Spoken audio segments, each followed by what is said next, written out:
Allez, c'est parti pour le résumé de la semaine, toute l'actu qu'il y a eu cette semaine sur la chaîne. Pensez à vous abonner, surtout, c'est important, et à activer la cloche, également très important.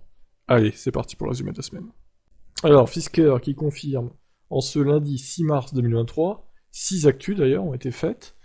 Fisker qui confirme les premières livraisons des océans au printemps 2023, le SUV, donc Fisker Océan, qui va avoir le jour, même en Europe, à partir du printemps a priori. Ensuite, nous avons un nouveau rappel pour Tesla, 3400 Model Y pour cause de boulons mal serrés. C'est la NHTSA, donc c'est aux États-Unis. Pas de rappel de ce genre en Europe, a priori. En même temps, de toute façon, les rappels Tesla, c'est souvent aux États-Unis, et pas en Europe. À cause de l'Allemagne, le vote final concernant l'interdiction des thermiques 2035 est repoussé. Ah. L'épisode continue. Le feuilleton. ChargeAmp s'associe avec Tesla concernant les superchargeurs en Europe. Bon, alors après, c'est une bonne chose, mais est-ce que ça va vraiment être utile? Je suis pas sûr de ça, à vous de me dire. Tesla casse les prix des modèles S et X aux États-Unis, peut-être bientôt en France. Bah oui, les parts de marché du modèle 3 et Y sont de plus en plus grandes, donc il y a plus de ventes de modèles S et X en fait. Plus personne n'en veut, surtout à des prix pareils. Et enfin, quelles sont les voitures électriques qui ont été les plus vendues dans le monde en janvier 2023? Spoil, c'est une Tesla. Allez, à demain, pensez à vous abonner. Alors, la Prius hybride plug-in dévoile son autonomie impressionnante en mode électrique. Plus de 100 km. Bon, à tester en conditions réelles, évidemment. C'est toujours pareil, on verra bien. L'Allemagne a passé le cap du million de voitures électriques vendues. En France, on en a encore un peu loin, on est à 700 000. Est-ce qu'on va s'en rapprocher à la fin de l'année? Possible. Le Kona électrique 2023 a été dévoilé officiellement. On connaît ses caractéristiques. Puissance moteur, capacité de batterie, donc ils vont lancer 2 versions différentes, avec 2 autonomies. Des autonomies en hausse par rapport au précédent modèle. Et une vitesse de charge un peu plus élevée en pic aussi. Bon, pas mal, pas mal. Dommage qu'il soit pas très très beau à l'extérieur, selon moi. Après, ça plaira sûrement à des gens. Puis il a l'air assez cher quand même. Aussi cher que le Niro, voire plus peut-être. Tesla pratique à nouveau des ristournes sur ses VE en stock, mais il faut être rapide pour en profiter. À surveiller. Si vous voulez une Tesla, faut guetter. Electra baisse le prix du kilowattheure sur ses bornes de recharge, de 5 centimes environ. C'est toujours ça de prix. Et enfin, les premiers modèles X équipés de HW4 livrés. Seul problème, il y a un logiciel incomplet qui va avec. Donc il y a des fonctionnalités qui manquent, tout simplement. C'est ballot ça. Allez, je vous laisse commenter, à demain pour la suite. Les 6 actus du 8 mars 2023. Une révélation de la Next Gen Car en même temps que le modèle 3 Projet Island, bah pourquoi pas? Il serait temps de nous dévoiler tout ça un peu, là, Elon, qu'est-ce que tu fais? Donc Tesla France, les remises continuent sur les VE en stock jusqu'à 2800 € de réduction, voire plus. Donc faut être vraiment aux aguets, parce que ça part très très vite. Il y a des gens, ils font F5 toute la journée pour avoir les meilleures offres, donc faut être rapide, on va dire. C'est pas simple. Le Mini Iceman SUV n'arrivera pas avant 2025, encore à un prix élitiste. Alors il serait un peu plus court que les autres modèles qui sont sortis jusqu'à présent, ce qui se rapproche de la philosophie de Mini, c'est pas plus mal, mais bon, les prix, faut voir. Les batteries, par contre, 54 kWh, a priori, maximum, c'est pas terrible. La Renault 5, les délais sont pour l'instant tenus, pour une arrivée début 2024, mais avec quelle autonomie, quel prix, ça, on n'en sait rien. Volkswagen pense pouvoir vendre 80% de VE et seulement 20% de thermique d'ici 2030. On verra s'ils arrivent à tenir leurs engagements. Et enfin, une deuxième news sur la Next Gen Car. Cette fois, c'est un peu plus concret. Musk promet une voiture 2 fois moins chère que le modèle 3 et presque entièrement autonome, selon lui. Alors, j'ai pas pu mettre entièrement dans le titre, il n'y avait pas assez de place, donc désolé. Et donc, voilà, bon, après, les gens, ils s'en fichent un peu, je pense qu'elle soit presque entièrement autonome. Ils veulent une voiture électrique abordable, et c'est ce que pourrait faire cette nouvelle génération de voitures Tesla. Bon, après, maintenant, le temps qu'elle arrive, ça, il faudra de passion. Allez, ciao, à demain. Les 6 actus, voiture électrique du 9 mars 2023, le bouclier tarifaire est officiellement mis en place pour les bornes de recharge, donc normalement ça va contenir les prix, normalement.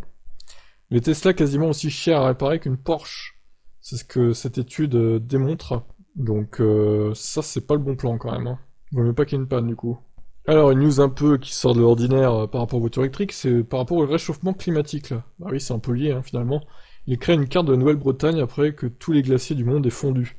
Donc en gros la Bretagne serait une presqu'île. Ce qui serait assez cocasse et spectaculaire pour le coup. Je vous laisse aller voir cette carte.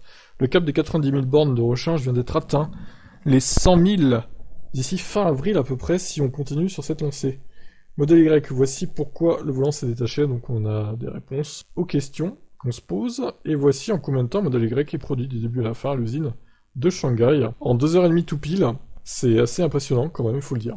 Voilà pour ces actus, je vous souhaite une bonne fin de soirée, et pensez à vous abonner si c'est pas fait. Et à demain pour la suite. Allez, ciao. Les 7 actus VE du 10 mars 2023. Tesla Megapack, le Royaume-Uni va installer une énorme station de stockage de batteries, à base de batteries Tesla du coup. Infast démarre les livraisons du VF8 aux États-Unis, mais avec une autonomie au rabais. Par contre, les prix sont pas au rabais, eux. Hein. Tesla HW4, une troisième caméra frontale factice, ce qui est assez étonnant. Donc t'as de vrai et une fausse, quoi. Une nouvelle peinture rouge pour la Model S, donc c'est celle du haut, sur l'image. Le Nissan Ariya au rappel à cause d'un volant qui se détache. Tiens donc, ça me rappelle quelque chose. C'est dingue ça quand même, hein. Toutes ces voitures qui ont le volant qui se détache. Tesla annonce un nouveau toit en verre 5 fois plus performant pour la Model S. Apparemment, il y a 5 fois plus de luminosité pour un poids plus léger et la même résistance aux UV, etc. Les ex-Bolloré Blue Car Autolib à 1€. Arnaque ou bonne affaire selon vous? Bon, pour 1€, c'est vrai qu'avec toutes les primes cumulées, etc., on peut peut-être faire un effort. Il faudra juste supporter le fait qu'il faut la laisser brancher tout le temps, quoi. Mais si vraiment vous n'avez pas les moyens et que vous voulez rouler en électrique, bah oui, pourquoi pas. Mais bon, à 2000, 3000, moi j'ai dit dans la vidéo, ma limite c'est 3000. Et encore 2500, quoi, pas plus. Elles valent pas plus ces voitures, hein, clairement. Voilà, allez, demain pour la suite. Pensez à vous abonner si c'est pas fait. Les 6 actus du 11 mars 2023. Fisker pire, une nouvelle photo dévoilée pour le SUV compact abordable. Donc ça tease dur. Volkswagen va présenter un nouveau concept préfigurant l'ID2. Ce sera a priori mercredi là qui arrive. Et je ferai peut-être un live du coup. Hyundai veut vendre 60% de son futur Kona en version électrique. Bon, je pense qu'ils atteindront facilement cet objectif, hein, ça devrait le faire. Nissan croit une parité des prix thermiques, électriques et court terme, avec des nouveautés dans les cartons. Pour le constructeur japonais, Mini Cooper SE, une version restylée, avec plus d'autonomie prévue pour 2024. Il était temps, hein, parce qu'elle est minable l'autonomie de cette voiture. 32 kWh seulement. Et enfin donc, dernière news du jour, Tesla FSD V11, une énorme amélioration des performances par rapport à la V10 apparemment, notamment sur la conduite en autoroute, au niveau des croisements, des intersections, etc. etc. Bon, évidemment, le FSD, c'est encore loin d'être pour nous, et on se demande si d'ailleurs ça y sera un jour, ce FSD bêta évolué. A demain pour la suite, je vous laisse vous abonner si c'est pas fait. Bye bye. Et pour finir la semaine, le 12 mars 2023, en ce dimanche, il y a eu 7 actus de traités sur la chaîne. Ford rappelle 18 F-150 Lightning pour un problème de batterie. Alors ils avaient dit qu'il n'y avait pas de problème sur les véhicules existants, bah c'est faux, visiblement. Coup de gueule contre ce squatter de borne en 208 électrique. Et oui, du coup, il m'a bloqué pendant toute une partie de la matinée, on va dire, et j'en parle dans la vidéo, hein.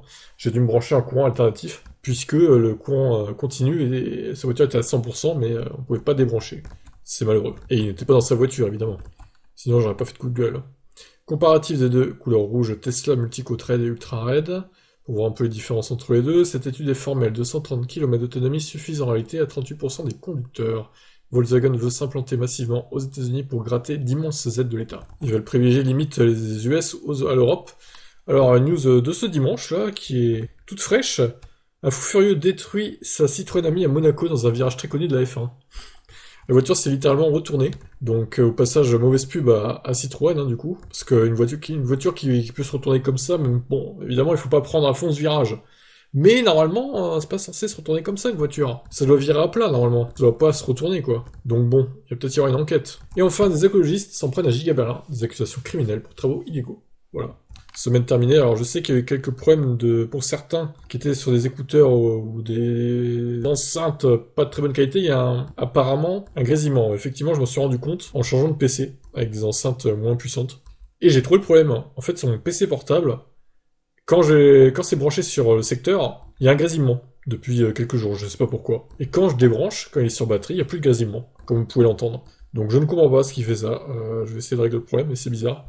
Bon, au pire, la solution temporaire, c'est de débrancher, de le mettre sur batterie, mais bon, c'est quand même étrange que ça fasse ça depuis quelques jours, et avant ça faisait pas ça. Bon, bref, je vais enquêter. Par contre, il y aura peut-être encore demain des vidéos à grésillement, puisque c'est des vidéos que j'ai fait il y a quelques jours, hein, que j'ai mis en pré-programmation, donc vous étonnez pas si demain il y en a encore un peu. Mais normalement, mardi, ça sera bon. Voilà pour la petite mise au point, et pensez à vous abonner si c'est pas fait. Ciao.